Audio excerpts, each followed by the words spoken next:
Bismillahirrahmanirrahim. Assalamualaikum warahmatullahi wabarakatuh.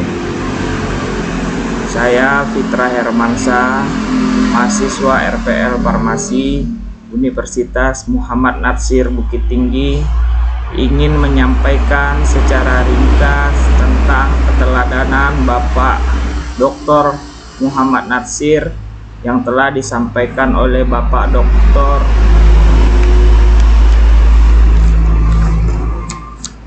Ardian Husaini, di mana keteladanan Bapak Muhammad Natsir yaitu seorang tokoh pimpinan yang paling hebat di Asia Tenggara. Sampai-sampai tokoh negara Malaysia membuat satu buku mengenai Bapak Muhammad Natsir yang isinya bahwa tidak ada yang bisa menyamai seperti tokoh pimpinan Bapak Muhammad Natsir, yaitu tokoh yang jujur dan memikirkan untuk kepentingan umat, sehingga tidak ada yang bisa menyamai seperti beliau. Sedangkan di negaranya, di Malaysia, ada pemimpin-pemimpin yang tidak jujur dan tidak menjalankan amanah, karena sejogjanya jabatan itu ialah amanah. Dan buku itu yang dibuat oleh Profesor Hasan Kamal yang berjudul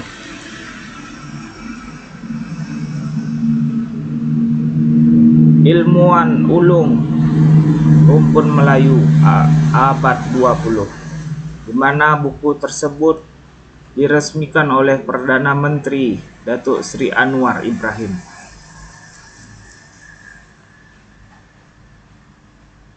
Dari keteladanan beliau, Bapak Dr. Muhammad Natsir, sampai-sampai pada saat kabar meninggalnya beliau, tokoh pimpinan di negara Jepang sangat terkejut atas meninggalnya beliau, yang berarti kesan dan pesan beliau terhadap Bapak Muhammad Natsir sangat berkesan, sehingga meninggalnya beliau membuat terkejut beritanya, melebihi berita bom atom yang jatuh di Jepang. Selain itu, keteladanan beliau juga diakui oleh negara-negara di Arab, sampai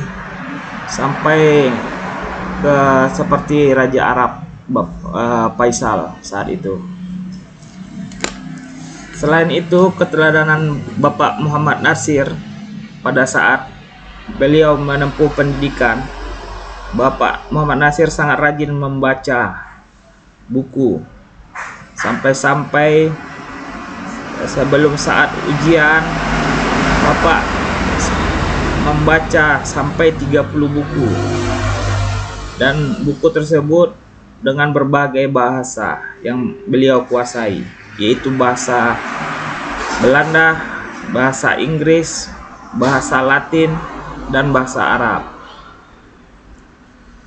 Keteladanan beliau Bapak Muhammad Natsir yaitu jujur dalam menjalankan amanah jabatan, sehingga beliau pernah menjadi Perdana Menteri di Indonesia masa jabatan tahun 1950 sampai 1951, di mana pada saat itu presidennya yaitu Bapak Soekarno.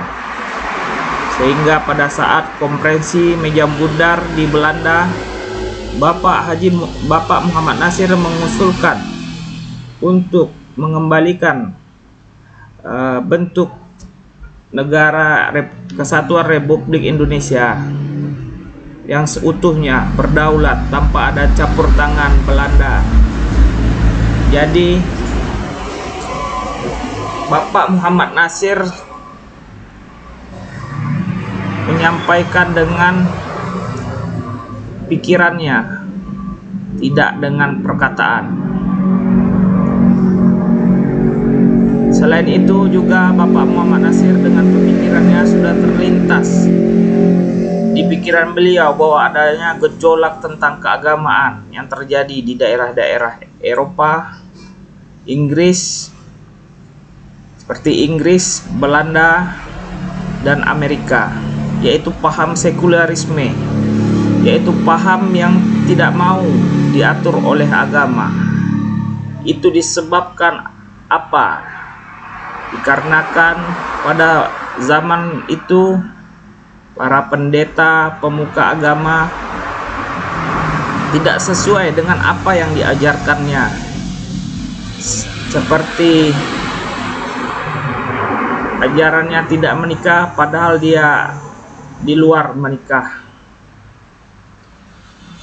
Diajarkannya berbuat kebaikan, ternyata di luar itu dia membuat keburukan, sehingga masyarakat pada saat itu tidak percaya lagi tentang keagamaan yang disampaikan oleh pendeta-pendeta tersebut,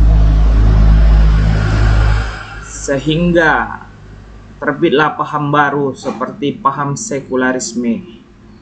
Itu paham liberal yang tidak mengakui atau tidak mau diatur oleh agama. Jadi Bapak Muhammad Natsir sudah memikirkan itu dan berpesan kepada masyarakat Indonesia, yang isi pesannya sebagai berikut. Maka saudara, yang disampaikan saat rapat konstituante di Bandung, maka saudara ketua, yang isinya seperti ini.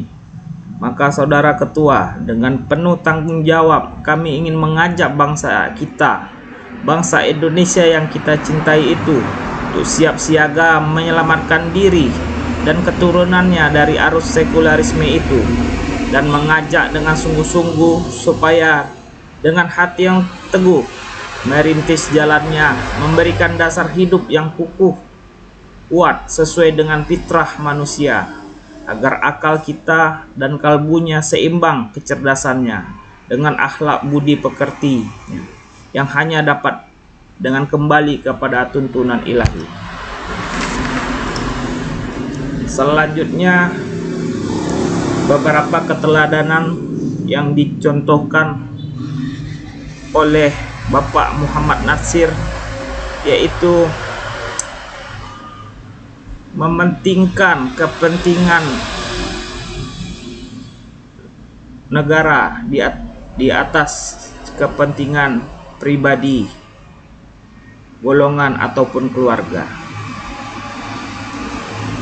Selain itu juga Bapak Muhammad Natsir terpikir olehnya untuk membantu umat melalui membuat rumah sakit Islam Yaksi yang terletak di Bukit Tinggi yang berbentuk lembaga kesehatan.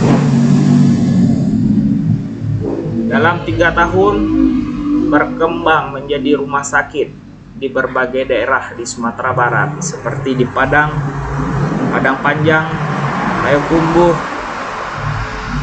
Pasaman. Keterangan beliau yaitu sederhana, jujur, dan bekerja keras, serta memiliki ketakwaan kepada agamanya, sehingga Bapak Muhammad Natsir dihormati dan disegani oleh tokoh-tokoh bangsa lain seperti Malaysia, Asia Tenggara, Jepang, dan negara-negara Timur Tengah. Mungkin itulah yang dapat kami sampaikan. Apabila ada kesalahan dan kekurangan, mohon maaf. Wabillahi taufik walhidayah. Wassalamualaikum warahmatullahi wabarakatuh.